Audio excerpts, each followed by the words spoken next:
Her brother texted me the night before the wedding. You deserve better. Ask her about Vegas. I did. She froze. And that's when her maid of honor stood up and said, You didn't tell him? My name is Adam.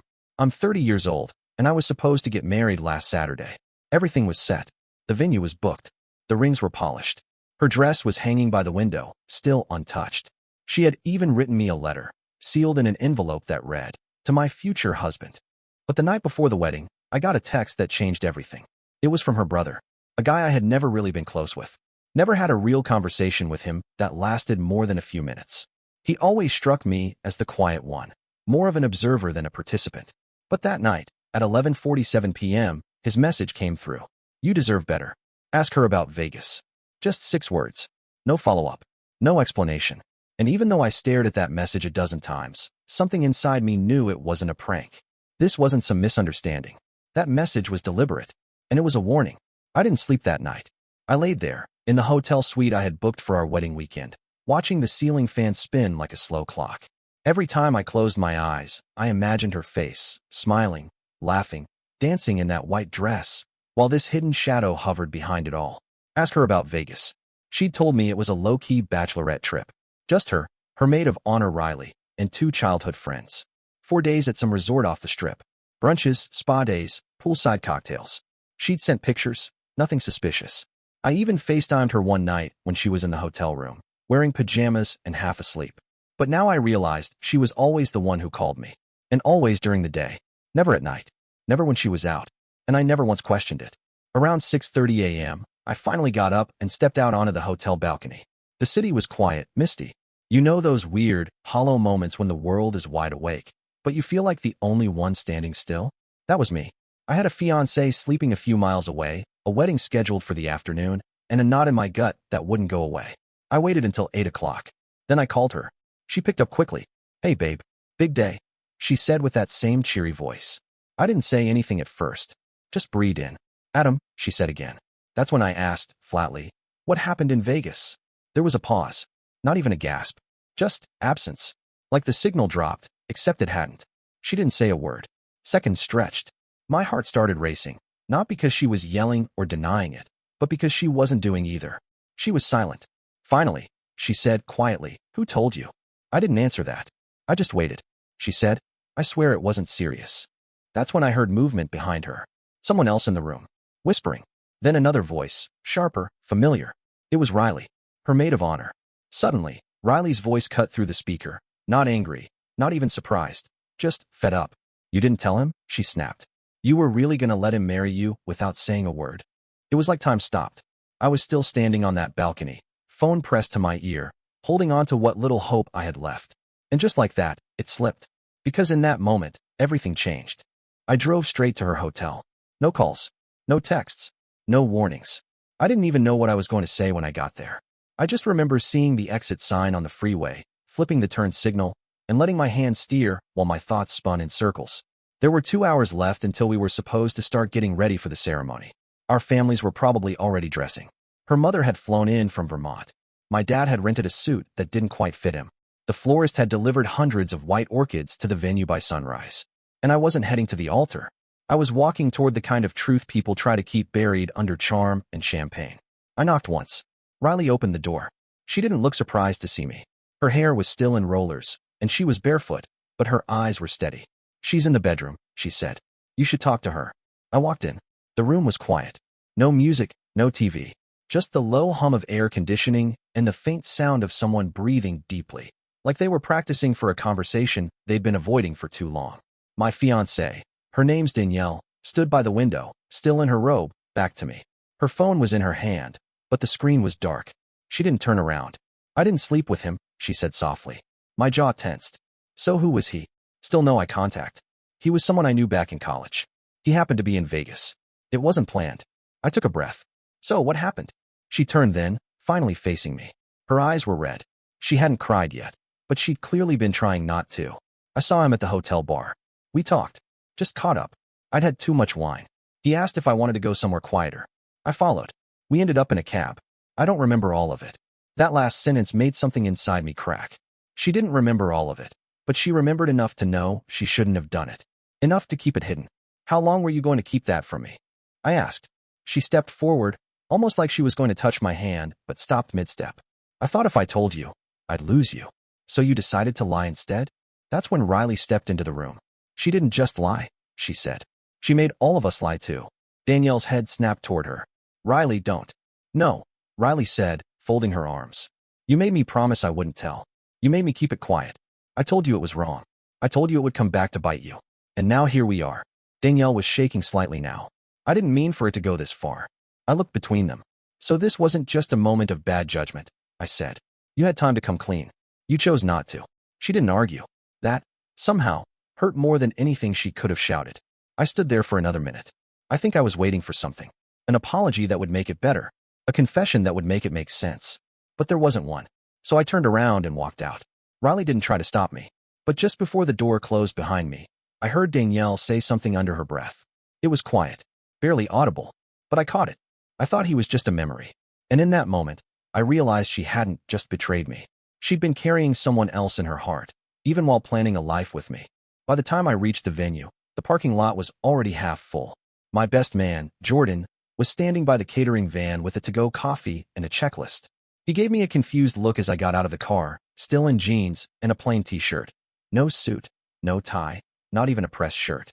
You good? He asked. I didn't answer right away. I just looked past him toward the entrance, where guests were starting to trickle in. Women in pastel dresses. Men adjusting ties in their reflections on the glass. Jordan stepped closer. Adam, what's going on? I looked him in the eye. We're not getting married today. The checklist dropped to his side. What? I'm not calling it off, I said. Not yet. But it's not happening today. I walked inside, ignoring the glances and greetings, straight to the event manager. Her name was Valerie, and she was adjusting flower centerpieces when I tapped her on the shoulder. There's been a change in plans, I said. No ceremony. No reception. I'll pay in full. Just make sure the food gets donated somewhere. Anything open bar related, cut it. If people want to stay and eat, let them. She blinked. You're serious. I wish I wasn't. Then I turned and walked back outside. A few minutes later, I heard murmurs. The bridal party had arrived. Danielle stepped out of a black SUV in full hair and makeup. She looked flawless. But her face gave it away. She wasn't walking into a wedding. She was walking into something else entirely. Jordan caught my arm. Adam, talk to me. What happened? I pulled him aside and gave him the short version. Not every detail. Just enough. He stood there for a while, staring at the grass. Damn, I know. Danielle was standing at the venue entrance now. Her mom was talking to her, confused, maybe even panicking. Guests were starting to realize something was off. No music. No aisle. No white chairs lined up. Just a half-decorated ballroom and an announcement waiting to happen. I walked up to the mic. Jordan tried to stop me. You sure about this? Yeah. I tapped the mic twice and cleared my throat. Hi everyone. I began, my voice carrying across the room. Thanks for coming today. I know this isn't what you expected to hear, but I just wanted to say thank you for showing up. People went quiet. There won't be a wedding today, I continued. We're working through something personal, and I'm asking for privacy, for both of us. There were gasps, murmurs. One woman dropped her purse. A chair scraped loudly against the floor. I didn't look at Danielle. I didn't need to. I could feel the weight of her stare. My parents approached me shortly after, concern written across their faces. Is this about what her brother said? My dad asked. I looked up at him. You knew? I said. He nodded slowly. He came to me last night. Asked what I'd do if it was Mom. I swallowed hard. And what did you say? I said I wouldn't go through with it. Not if I didn't trust her. I glanced at Danielle. She was now sitting by the window in the back of the room, surrounded by her bridesmaids, but somehow completely alone. I didn't hate her. That's what shocked me the most. I wasn't angry in the way people expect. I didn't want revenge. I didn't want to humiliate her. I just wanted to be somewhere else. Somewhere honest. And that's when her brother walked in. He scanned the room, spotted me, and walked over. I figured you got the message, he said quietly. Why'd you do it? I asked. Why tell me? He didn't hesitate. Because I've watched her destroy people she loves before. I wasn't about to watch her do it to someone who actually loved her back. He patted my shoulder and walked away. By 4 p.m., the venue looked like a ghost town. The DJ had packed up his booth without playing a single song. The caterers were boxing up untouched hors d'oeuvres. Someone had started collecting the orchids into buckets. I stayed until the room emptied out, just sitting in the back row, watching the aftermath of a celebration that never happened. Eventually, she walked in. Danielle had changed out of her dress. She wore a plain blue sweater and jeans, hair undone, makeup barely clinging on. She sat 3 chairs away from me. Neither of us spoke for a long time. Finally, she whispered, I don't even know where to start. Try the beginning, I said, keeping my eyes on the centerpiece in front of us. Not the Vegas part. Before that, she exhaled. I didn't think I deserved you. That caught me off guard. You cheated because you felt unworthy? She shook her head. No. I kissed him because for 1 second, I felt like the old me. The reckless me. The version that didn't belong in a life with someone like you. I turned to face her. You were supposed to be my safe place. And I thought I was yours. You were, she said quickly. You still are? But I panicked. I saw everything coming together. The house, the wedding, the plans, and I wondered if I was really ready for forever. I let her speak. Not because I agreed, but because I needed to hear how she justified dragging us into this mess. I saw him in the hotel lobby, she said. It wasn't planned. I hadn't seen him in 5 years. He was there for a convention. We got a drink, and I didn't think twice about it until it was too late. I didn't ask what too late meant. I didn't need to. She added, nothing happened after that night. I blocked him. I came home and didn't touch the ring for a week. I thought about telling you every day. But you didn't. She nodded slowly. Then, for the first time that day, I let my anger show. You let me write vows, I said.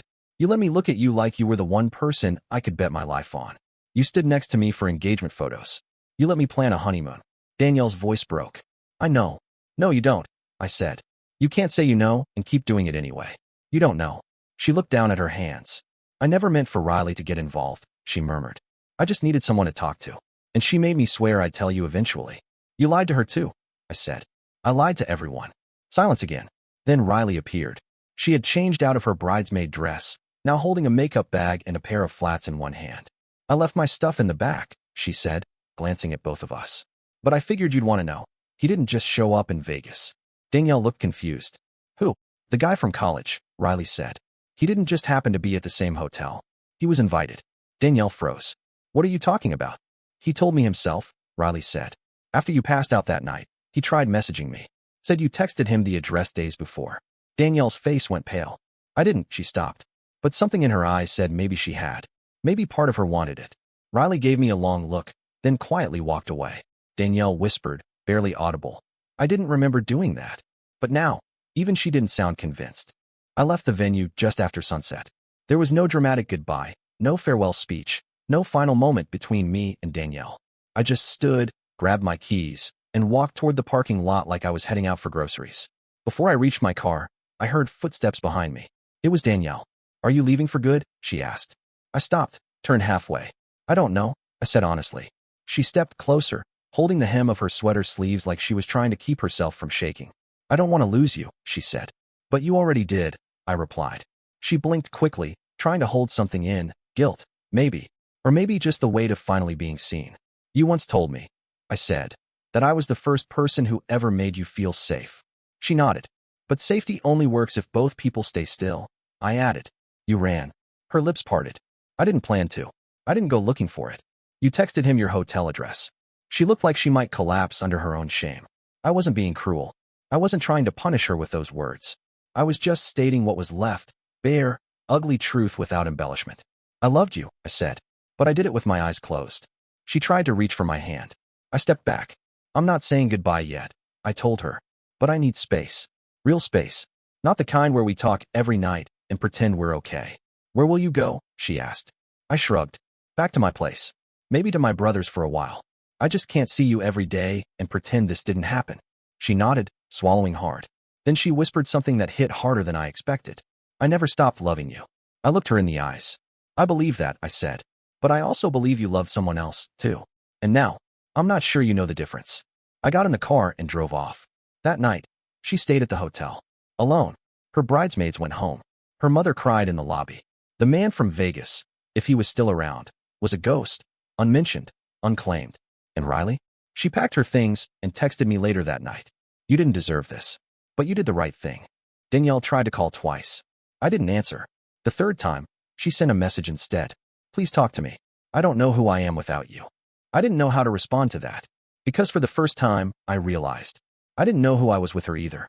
The next day, her brother showed up at my apartment.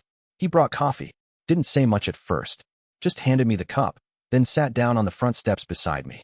After a while, I asked, how long did you know? He exhaled. Since the week after it happened. I stared ahead. Why didn't you tell me sooner? She made me promise. Said she'd tell you. Said it would ruin everything if I got involved. And you believed her? No, he said. I believed you didn't deserve to be blindsided on your wedding day. I nodded slowly. I appreciate what you did, I said. He looked down. I wish I'd done it earlier. We sat there for a long time. Quiet. Not angry, just tired. Before he left, he turned to me and said one last thing. She's not a bad person, he said. But sometimes, when someone's scared to lose you, they'll destroy you just to see if you'll come back. Then he got in his car and drove away. 3 days passed. No wedding photos. No honeymoon. No ring on her finger. Danielle didn't post anything. Her accounts were silent. The venue tagged us in a post with a single white rose centerpiece and a caption. Sometimes the most beautiful days are the ones we grow from. People commented. Some deleted their congratulations. Others speculated. She didn't respond to any of them. Neither did I. On the 4th morning, I woke up to find a letter slid under my apartment door. Her handwriting. Slanted, rushed, familiar. I opened it and read. Adam, I don't know where to begin. I've replayed everything. Our first date, our road trip to Michigan, the night you made me soup when I was sick, the way you looked at me when I tried on that dress. I wasn't drunk when I met him in Vegas. I was angry at myself. I was scared of you seeing who I really was. The messy, inconsistent parts one always hid behind jokes and charm. You saw the best in me, and instead of rising to meet it, I sabotaged it. I don't know if you'll ever forgive me, but I'm not asking you to rush. I'm just asking you to remember the version of us that felt like home. I'm still here, and I still love you. D. I folded the letter and left it on the table. There was nothing new in it, just emotion, regret, honesty that came too late. But it didn't make me angry, just tired. Later that afternoon, Riley called. She's been spiraling, she said. Her mom took her phone. She's been crying on and off. She keeps asking if you'll talk to her. I don't have anything left to say, I replied. She's not okay. I was quiet. Then Riley added, neither are you. I knew she was right. But I also knew pain doesn't justify pretending things can go back to how they were. Because if we went back, what would we be returning to? That weekend, Danielle showed up at my apartment. She stood outside the door for 5 minutes before knocking. I opened it and let her in. No words. No hug. Just the sound of footsteps across my hardwood floor. She sat down at the edge of the couch, clasping her hands. I don't know who to be without you, she said softly. I leaned against the wall. That's the problem. She looked up at me, confused. You can't love someone just because they hold you together, I said. You have to know who you are before you ask someone else to stay. I thought I did, she said. I nodded. So did I. There was a long silence between us. Not bitter, just still. And then she said it, what I'd been waiting to hear without realizing it. I never chose between you and him because I never really wanted him. I just didn't want to be the kind of woman who only ever felt worthy with you. I looked at her, really looked. Not the woman in a wedding dress. Not the liar from Vegas. Just a girl who made a mistake and now had no idea what to do with the wreckage. I'm not asking you to take me back, she said. I just want to know if I even belong in your life anymore. I didn't have an answer, and maybe that was the most honest thing I could offer. I walked over, sat beside her, and stared ahead. I don't hate you, I said, but I don't know what comes next. She nodded. I'll wait, she said. I shook my head. Don't. She blinked, startled. Don't wait, I said again. Go live your life. Go figure out who you are without anyone's approval. If we're meant to find each other again, it won't be because we're scared to move on. She stayed a little longer. We didn't talk much. Then she stood, gave me one last look, and walked out. We didn't speak for the next 2 weeks. I heard she started therapy. Riley texted me once to say Danielle got a new job in a smaller firm, outside the city. Her brother called once, too, just to check in. As for me, I went back to the basics. Running, cooking for myself, relearning how to enjoy silence, not filling it with hope or hurt. And one morning, I looked at the chair where she used to sit and didn't feel like something was missing. Just different. And that's the story. If you're still here, that means you're one of us. So go ahead, hit that subscribe button. I drop new chaos every single day, and trust me, tomorrow's story, it's even worse than this one.